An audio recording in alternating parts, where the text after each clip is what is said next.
At the moment, the types of organisations and people we're talking to are mainly large employers looking at the greener ways that they want their staff to travel. But in addition to that, we do concentrate on the Job Centre Plus and the worklessness agenda as well, to look at accessing people who perhaps aren't already in work.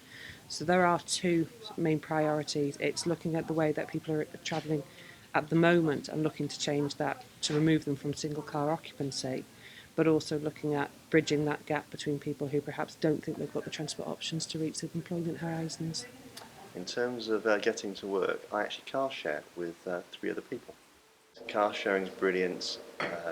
It's a lot easier for me. I haven't got to travel on my own. Um, you get to chat to people. It saves an awful lot of money on the petrol, wear and tear on the car, and it's generally easier for me at the beginning and end of the day. Some people might say it's a bit of a complicated journey, but I live in Chester, so I work here in Ellesmere Port, Civic Way office. I cycle from my home in Chester to the railway station in Chester, and then take the bicycle on the train to Capenhurst, and then cycle from Capenhurst here to the office at Civic Way. The bicycle I'm using now, I bought it 5 years ago, £300, and basically that's all the costs I had, apart from the odd tyre replacing. It's I think a health benefit as well, because it does keep me fit. It's half an hour cycling, to work and back home again every day. But it's also a very enjoyable journey.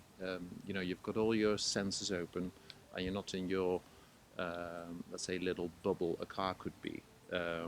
So yeah, you see and you hear and you smell so much more. So I think, yeah, it's very good cycling. I live in Ellesmere Port, so the quickest and easiest way for me to get to work in Chester is to use public transport. So I'll get the bus from Ellesmere Port bus station through to Chester. There are quite a few benefits to using public transport. I find it is a lot cheaper than driving. It's a lot easier. I don't have to struggle with congestion or parking. I quite like using the bus because it gives me time to sit down before I get to work. I can read a book, or I can catch up on a few emails before I get to the office, just relieving a little bit of pressure once I get there.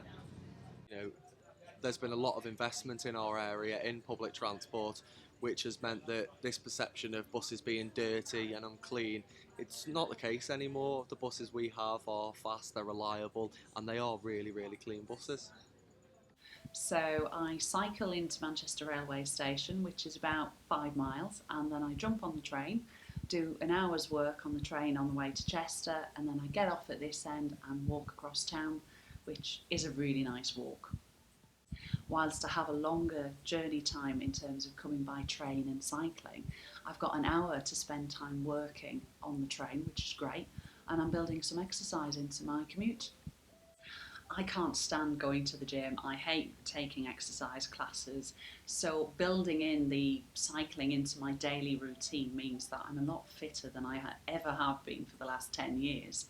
And the benefits for me are that fitness, I feel better, and having that really good use of time in my day. It's a really good way of keeping up with the emails and keeping track of the reading I need to do.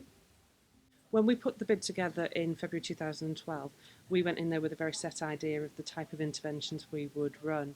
We found that one size doesn't fit all. So when we go into an organisation, we might lay out the kind of ideas that we think to give examples, but what we work with is the individuals from an employee side and also an employer side. So we'll go in there and develop a bespoke, tailor-made package specific to that site to make sure that everything that they have on their agenda can be matched.